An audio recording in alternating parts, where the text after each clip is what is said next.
Assalamualaikum warahmatullahi wabarakatuh. Selamat pagi, Elektrizen. Jalan-jalan ke kota Bali. Cakep. Jangan lupa ke Kintamani. Cakep. Jayakes hadir kembali dengan saya Widya siap menemani. Baik Elektrizen, podcast kali ini spesial karena kita akan membahas terkait bagaimana implementasi penguatan budaya K3 di PT PLN Persero. Dan pastinya di sini saya tidak sendiri, di sini sudah hadir di tengah-tengah kita Bapak Andi Dharma Setiawan, Vice Presiden K3 PT PLN Persero. Halo, Assalamualaikum Bapak. Waalaikumsalam. Assalamualaikum Elektrizen, dimanapun berada, sehat dan bahagia selalu. Hari ini gimana kabarnya Pak? Sehat ya Pak ya? Alhamdulillah sehat luar biasa, dan tentunya menjadi kehormatan buat saya bisa ikut meramaikan podcast Jayakes ya. Iya Pak, betul Pak. Okay. Ya, Elektrizen pasti udah nggak sabar banget nih ya bagaimana nanti Pak Andi akan membahas lebih dalam nih Pak ya, implementasi K3 khususnya di PT PLN Persero. Pak Andi, kita sering mendengar istilah tidak ada yang lebih penting dari jiwa manusia. Betul. Dan ini saya yakin bukan hanya sekedar tagline ya Pak ya, tetapi sudah menjadi concern atau komitmen di perusahaan. Betul. Dan terkait hal tersebut Pak Andi, bagaimana sih Pak concern dan komitmen K3 di PT PLN Persero sendiri Pak? Ya, ini pertanyaan yang sangat prinsipal dan akan merepresentasikan bagaimana organisasi kita ya. Betul Pak. PLN dalam memandang safety. Jadi teman-teman sekalian, Elektrizen, BOD kita ya, Board of Director ini betul-betul menempatkan safety menjadi top of priority ya. Itu tercermin ketika ada pelaksanaan kegiatan yang apakah itu sifatnya internal maupun eksternal. Tagline yang tadi disampaikan ya, itu disampaikan secara langsung oleh Bapak Dirut kita. Tidak ada yang lebih penting selain jiwa manusia.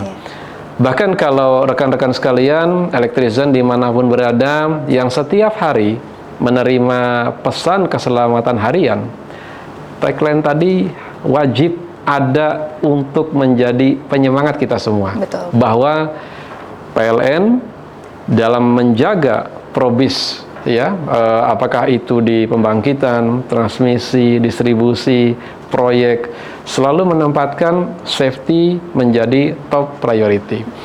Dan tentunya arahan strategis tadi itu pun juga harus terlihat melalui ya beberapa implementasi kegiatan, baik yang dilaksanakan di PLN kantor pusat maupun yang dilaksanakan oleh unit-unit kita yang tersebar di seluruh Indonesia Raya. Dan luar biasa ya, kalau kami lihat bagaimana unit-unit, sebagai contoh misalnya di distribusi, tidak kurang-kurangnya membekali, membentengi, dan melaksanakan fungsi safety ini sebagai bentuk tindak lanjut dari arahan direktur tadi lewat program yang terstruktur dan masif. Dan itu bisa kita lihat bagaimana safety culture ya terus menunjukkan ada tren yang membaik dari waktu ke waktu. Dan tentu hal ini bukan kerja sendirian. Ini adalah suatu bentuk kerja bersama yang harus terus kita kawal, karena sejatinya kalau kita bicara safety, it is a never ending duty. Jadi tidak ada kata finish ya dalam menjaga keselamatan ya. Dan itu juga selalu diingatkan oleh Bapak Direktur kita ya dalam setiap kesempatan. Bahkan prestasi yang kita raih pun, namun ternyata di balik itu ada hal yang terjadi yang tidak sejalan dengan safety. Itu termasuk dalam kondisi yang tidak bisa diterima. Nah, sehingga sudah jelas standing position terkait dengan melihat keselamatan ini seperti apa, maka sudah seyogyanya kita semua sebagai Elektrizen ya, dan rekan-rekan yang juga turut menyimak dalam Jayakes ini, yuk menjadi bagian dari unsur yang bisa menjaga keselamatan. Baik Pak Andi, tadi memang K3 itu top priority ya Pak Iya, ya. betul. Udah mulai dari BOD direktur kita sampai dengan lini terbawah ya Pak pastinya. Betul. Dan tadi menarik Pak, K3 sudah trennya itu sudah membaik. Kita sudah menunjukkan kualitasnya. Betul. Untuk menunjukkan komitmen kita ya Pak ya, seperti tidak yang lebih penting dari jiwa manusia. Nah Pak, untuk hal tersebut pasti sudah ada namanya program-program untuk pembangunan ya Pak ya, budaya K3 sampai dengan saat ini ya Pak. Betul. Karena kita lihat K3 ini menjadi fokus utama sekarang di PT PLN Persero. Nah, apa aja sih Pak program pembangunan yang sudah ada atau yang sudah dibentuk oleh PT PLN Persero sendiri Pak? Ya, tentunya tujuan organisasi ini mustahil bisa terwujud dengan elegan dan terkontrol apabila tidak didukung oleh program-program strategis. Ya, khusus terkait dengan safety. Ya, sejak tahun 2023 itu roll out yang lebih terstruktur, kita berfokus kepada unit-unit yang mengerjakan di fungsi distribusi. Ya, ada 22 unit yang ingin kita sasar, unit induk distribusi dan unit induk wilayah. Ya, nah tentunya karena keterbatasan dari sisi ya waktu, resource yang ada, ini harus kita lakukan secara bertahap. Alhamdulillah di tahun 2024 ini 100% unit induk distribusi dan unit induk wilayah ini sudah mendapatkan atau sudah menjalankan program yang kita sebut dengan onboarding management. Kenapa? Kok ada program onboarding management? Ya, dan manajemen lini. Kenapa? Karena kami meyakini bahwa lead by example ini masih menjadi suatu hal yang harus kita jaga. Safety culture ini akan efektif apabila pimpinan tertinggi dari organisasi bisa menjadi contoh. Bukan memberi contoh. Ini beda. Oke. Kalau memberi contoh, pagi saya Mr. Nice Guy, sore bad guy, bisa aja. Tapi ketika menjadi contoh, maka day to day, minutes to minutes akan tercermin dari ucapan kita, tingkah laku kita, gestur kita, untuk menunjukkan dan menginspirasi orang-orang di sekitar kita bahwa hey, safety ini bukan bicara untuk selamat hari ini loh. Betul. Safety ini bukan hanya bicara untuk selamat saya dan kamu aja loh. Ya, tapi ini kita bicara yang lebih mulia nih. Keselamatan jiwa manusia yang ada di sana. Itu program dari onboarding management. Dan kami melihat sambutan yang sangat positif, dan itu juga tercermin dari langkah-langkah manajerial yang dilakukan oleh pimpinan unit, ya, menjadi terlihat ya proaktif, dan evidence yang menunjukkan kepartisipasian manajemen lini, ya, manajemen unit ini juga terlihat lebih beragam, lebih semarak lagi, dan tentunya akan menimbulkan efek yang sangat signifikan bagi pelaksana di lini terdepan. Kemudian yang kedua, program yang berikutnya yang juga tidak kalah penting adalah kontraktor safety management system. Ya, bagaimanapun juga kita menyadari PLN ini dalam menjalankan PROBIS, Operation and Maintenance ketenaga listrikan, tidak bisa kita kerjakan sendiri. Betul. Ya, jadi PLN harus juga melibatkan ekosistem mitra yang akan mendukung tercapainya program-program ya yang sudah kita canangkan. Nah, namun apabila di dalam proses pemilihan mitra ini ada kondisi yang tidak bisa kita address, tidak bisa kita identifikasi dalam kaitannya dengan safety, maka ini menjadi salah satu lubang tersendiri yang akan merusak kontrol existing yang selama ini mungkin sudah kita anggap efektif. Betul. Nah, kontraktor safety management system yang itu juga sudah ada aplikasinya, ini akan menjadi barrier untuk berkembangnya hazard menjadi kecelakaan atau accident dari sisi pengendalian performance mitra. Iya.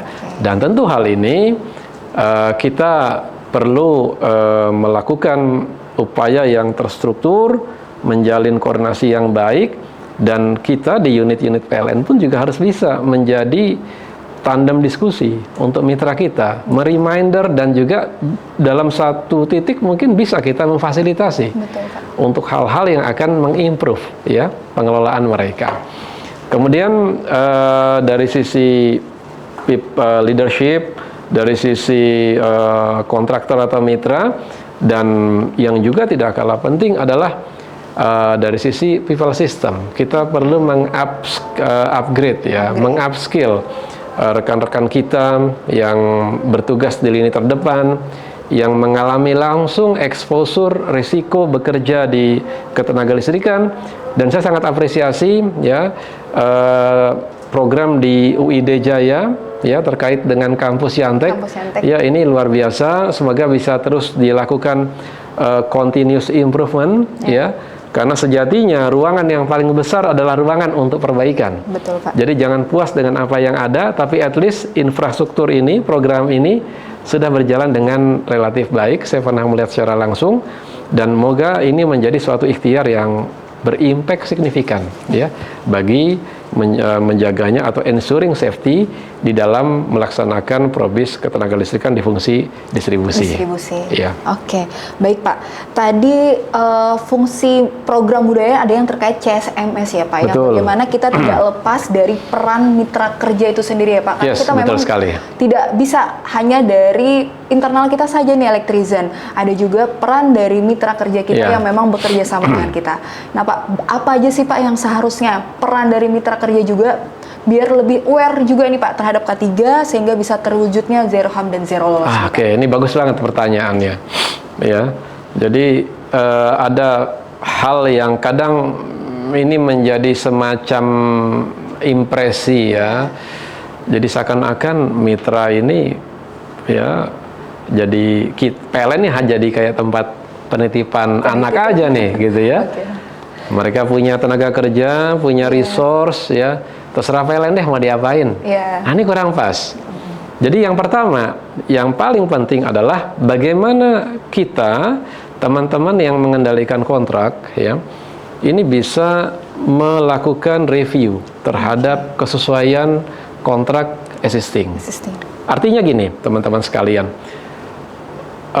tidak ada yang sempurna ya. Even kontrak yang mungkin dulu dibuat secara berkelompok, secara konsensus ya, karena bukan kitab suci ya. Betul. Artinya tetap ada peluang untuk dilakukan review dan pemutakhiran. Ketika ada suatu kebutuhan operasional yang belum bisa diakomodir oleh kontrak existing, maka at least ada pembahasan untuk kemudian menyepakati untuk dilakukan pemutakhiran. Nah, kemudian bagaimana si mitra ini bisa kita encourage, bisa kita kendalikan untuk melaksanakan hal tadi? Maka kita pastikan hal-hal yang kita anggap mandatory, critical itu harus tertuang dalam service level agreement. Jangan sampai ada kondisi yang kita inginkan itu dilakukan oleh mitra, tapi tidak inline dengan SLA yang ada di sana. Ini menurut saya hal yang menjadi missing link yang harus kita perbaiki. Nah, ketika sudah dipastikan B2B-nya dalam kontrak tadi sudah jelas, sejalan dengan kepentingan perusahaan, maka kita sama-sama kawal agar itu bisa dilaksanakan dengan baik. Nah, tentunya sebagai mitra yang baik, ya harus menyadari bahwa performance mereka dalam konteks CSMS ini ada penilaian. Misalnya di kontrak disebutkan sepatu safety setiap tahun harus ganti. Terus teman-teman melakukan audit. Ya, sidak gitu. Loh, kok ternyata sepatunya udah ada anomali nggak diganti nih. Maka harus ada teguran. Ya, dan itu akan berpengaruh terhadap performance mereka dalam konteks penilaian CSMS. Langsung nggak bisa kerja itu ya Pak ya? Ada tahapannya, tidak langsung tidak bisa kerja juga gitu, tapi ada tahapannya. Nah, kita lihat bagaimana criticality dari one prestasi yang dilakukan. Ya. Tapi yang jelas teman-teman sekalian bahwa akan lebih indah seandainya hal-hal yang harus diimprove tadi bisa kita kawal melalui lead indikator. Ya. Alih-alih kita menemukan ada yang kurang pas, seandainya di lead indikator ini kita lebih intens, katakanlah melalui inspeksi, sidak, ya, observasi, itu akan lebih indah nantinya dalam membangun kolaborasi ya antara PLN dengan mitra.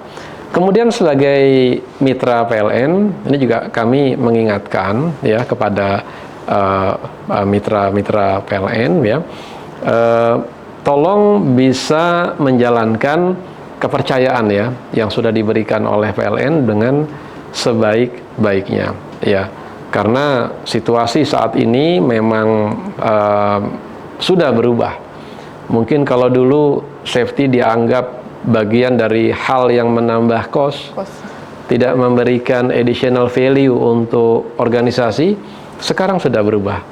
Ketika ada mitra yang nggak perform terhadap safety, maka bukan tidak mungkin mitra tersebut ya akan ada periode yang tidak bisa ikut di dalam proses pengadaan barang jasa di lingkungan PT PLN Persero. Sehingga di sini haruslah hendaknya dipahami bahwa safety ini bukan additional investment ya, tapi merupakan value yang harus kita jaga, karena percayalah bahwa dengan safety yang bisa kita jaga dengan baik, ini akan securing bisnis kita ke depannya.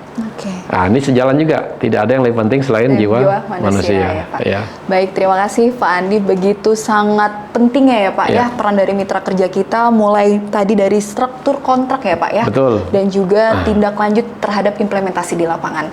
Nah, Electrizen, kita ketahui bersama nih Pak, keselamatan di PT PLN Persero itu kita tidak fokus kepada keselamatan manusia internal saja ya Pak, bukan hanya pegawai ataupun mitra kerja kita, tetapi juga kita fokus terhadap keselamatan masyarakat umum semuanya.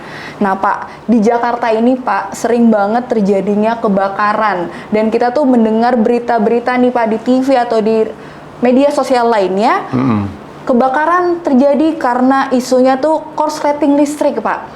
Nah, itu bagaimana nih, Pak, tanggapan dari Bapak terhadap isu tersebut nih, Pak? Mungkin ada tips-tips juga untuk Electrizen semuanya terhadap isu kebakaran tersebut. Betul. Ya, ini relate ya dengan actual condition yang kita alami. Jadi, Electrizen sekalian, ya, kami di PLN, ya, kalau kita buat akronim yang merepresentasikan lingkup keselamatan, ini saya sebut dengan KULI. KULI. Ya, KULI. Oke. Pertama, jelas top priority ya, keselamatan kerja. Keselamatan kerja. Ya. Yang kedua, U ya, itu adalah keselamatan masyarakat umum. Oke, keselamatan masyarakat umum. Betul. Yang ketiga, terkait dengan keselamatan lingkungan. Dan yang keempat, keselamatan instalasi. Ya. Nah, fenomena yang kita lihat akhir-akhir ini di televisi, media sosial, bahwa mayoritas ya, root cause terjadinya kebakaran itu adalah karena konsleting. Nah, Electrizen sekalian, listrik ini komoditi yang unik. Tidak terlihat, tapi bisa kita rasakan. Maksud saya di sini bukan dirasakan untuk bisa disetrum ya. Iya, jangan ya Pak ya, bahaya itu ya Electrizen ya. Don't try this at home ya. Tapi yang harus diperhatikan di sini bahwa terkadang masalah itu ada di halaman rumah kita sendiri. Maksudnya apa? Karena kita hari-hari menempati lingkungan, even itu kantor, ruangan kerja, kamar, rumah, kita menjadi tidak peka terhadap hal-hal yang sejatinya mungkin ada anomali di sana. Betul, Pak. Contoh yang gampang, misalnya kita menempati rumah ya yang sudah lebih dari 10 tahun, di mana di dalam rumah tersebut sangat mungkin ada renovasi, perubahan-perubahan beban listrik yang ada di sana, yang tidak diimbangi dengan pengecekan. Kesiapan dari penanganan kesiapan kelistrikannya. Instalasi di rumahnya ya Pak Instalasi di rumahnya. Nah, ini yang most likely menjadi gap ya, yang itu berdampak kepada performance ya dari instalasi kelistrikan tadi. Nah, elektrisian sekalian, makanya lewat kesempatan yang baik ini, saya juga ingin mengingatkan kepada diri saya ya, dan semuanya untuk menjadi perhatian kita bersama bahwa ada upaya yang bisa kita lakukan untuk mencegah ya at least terjadinya kebakaran karena konsleting. Pertama, kita harus aware di instalasi rumah atau lingkungan kita ini di mana ada penambahan beban. Kita harus bisa identifikasi. Yang kedua, kita lakukan assess, pengecekan dari panel hubung bagi yang ada, MCB yang ada di rumah kita. Karena instalasi PLN itu dari sambungan dari JTR, sambungan rumah sampai KWH meter ya. KWH meter. Nah, sehingga ketika kita bicara instalasi dari MCB yang ke dalam, ya mungkin ada MCB untuk pengaturan peruangan, itu sudah menjadi hal yang dikelola oleh pelanggan. Ya. Nah, dilakukan pengecekan kesiapan. Apakah beban yang ada ini, yang sekarang ada, ini masih bisa dilayani dengan baik oleh mini circuit breaker existing dan kabelnya. Ya, kemudian kita harus cek juga karena kabel ini juga punya lifetime. Ya, kita harus pastikan bahwa kabel yang terpasang ini masih dalam batas-batas yang normal keteknikan. Kemudian yang berikutnya, teman-teman sekalian, kita juga harus aware bahwa ada peralatan-peralatan elektrik yang kalau dibiarkan tidak kita kelola, ini juga bisa menjadi sumber kebakaran. Contoh, saya pernah ngalami soalnya elektrisian ya, yaitu microwave. Ya, microwave itu ada timernya. Iya, betul Pak. Nah, terkadang teman-teman yang menggunakan, apalagi yang dipakai secara bersama ya, bahwa itu harus ditunggu sebenarnya, microwave tadi. Nggak bisa ditinggal ya Pak? Jangan ditinggal, nggak boleh. Atau karena tidak paham, dan untuk mengakomodir kebutuhan dia meninggalkan sejenak proses yang sedang dilakukan, timernya panjang. Padahal yang dipanaskan, ini sesuatu yang nggak perlu waktu yang banyak, durasi yang panjang. Dampaknya apa? Akan muncul asap dan dalam satu titik bisa menyebabkan kebakaran. Kemudian berikutnya adalah air galon yang kita punya dispenser di sana, terutama yang hanya panas dan normal ya. Terkadang ya, kalau di perkantoran bisa jadi weekend nggak ada orang, galon kosong, tapi otomatis heaternya nyala, pernah terjadi menyebabkan kebakaran. Nah, sehingga ini perlu menjadi lesson dari kita, karena seperti kata orang bijak, elektrisian sekalian, insight atau mengambil pelajaran dari suatu kecelakaan, jangan tunggu kita mengalami dulu baru kita mengambil langkah-langkah. Tapi lihatlah, oh ada orang pernah ngalamin ini nih, accident. Nah, jangan sampai ini terjadi pada kita. Kita ambil langkah-langkah pencegahan dari insight atau lesson learn yang bisa kita ambil dari sana.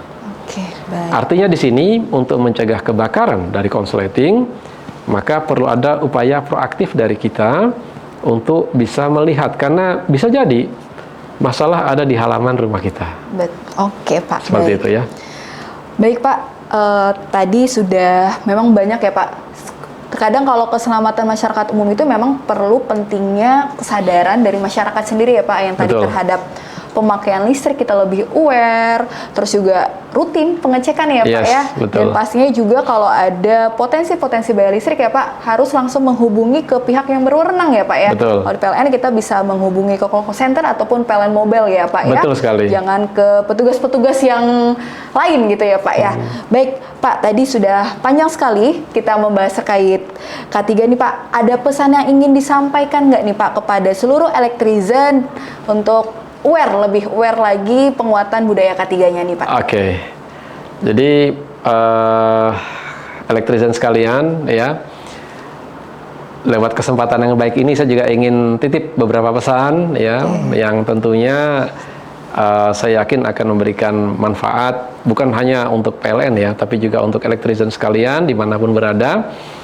Yang pertama, dalam layanan kelistrikan, mari kita terus berdayakan PLN Mobile, ya. PLN sekarang sudah jauh lebih mature, lebih baik dalam hal layanan, dan itu didukung oleh infrastruktur digitalisasi yang kuat, yaitu PLN Mobile, ya.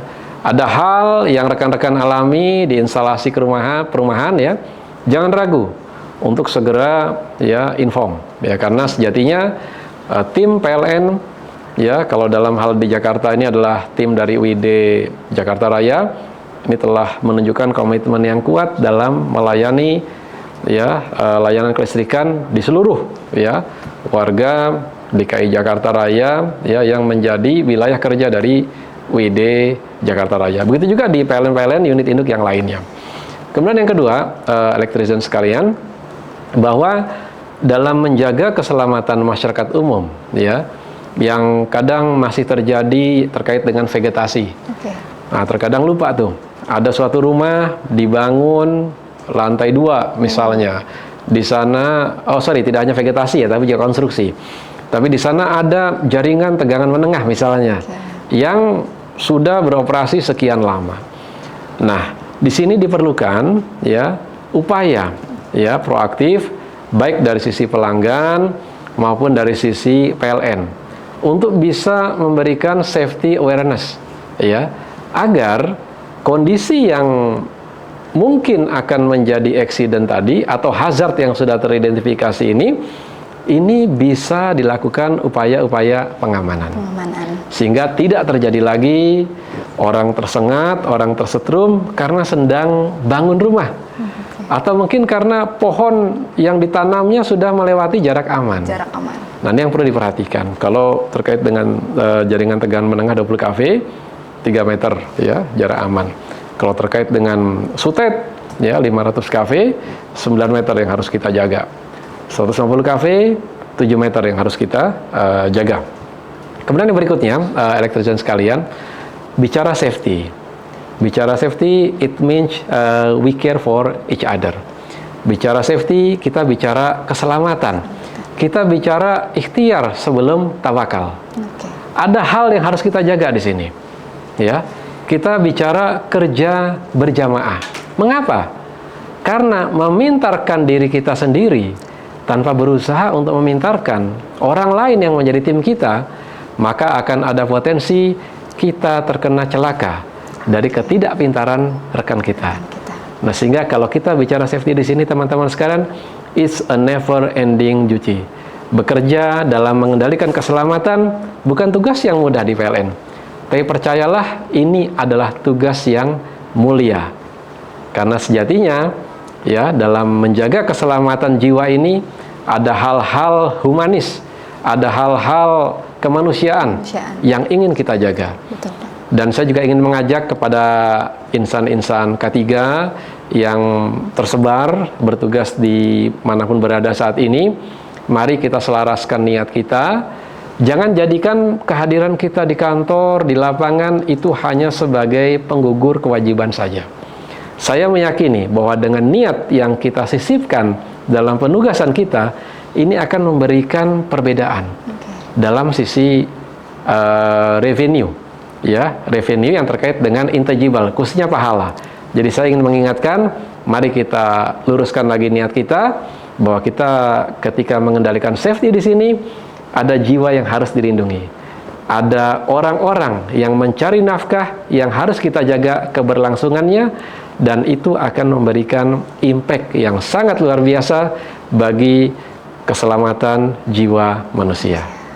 Saya rasa demikian, ya, untuk safety yang bisa kita bedah hari ini. Baik, terima kasih Pak Andi. Ini tidak terasa ya Pak, ya, sudah berbincang-bincang yang sangat dalam Pak. Mungkin nanti kita akan bertemu lagi nih Pak di podcast Jayakes selanjutnya. Masih siap untuk diundang ya Pak, ya? Siap, dengan senang hati, dengan topik yang mungkin lebih advance, siap. Ya, memang tadi langsung saya membuka mata dan membuka hati nih Pak, karena memang K3 dan safety itu tidak bukan hanya peran dari bidang K3 ya Pak ya, tetapi semua lini ya Pak, mulai dari Betul. top manajemen semua bidang dan juga elektrizen semuanya untuk mewujudkan zero harm dan zero loss. Baik, terima kasih Pak Andi atas waktunya dan sharingnya. Baik elektrizen semuanya, di sini tidak ada yang lebih penting dari jiwa manusia. Lakukan pekerjaan dengan kualitas terbaik ya Pak ya. Betul. Kembali pulang dalam kondisi one piece, yang artinya di mana lengkap, sehat, selamat, dan karena keluarga menunggu di rumah. Baik, di sini saya Widya dan sampai jumpa di JayaCast selanjutnya. Bye-bye. Assalamualaikum warahmatullahi wabarakatuh. Waalaikumsalam warahmatullahi Terima kasih wabarakatuh. elektrizen.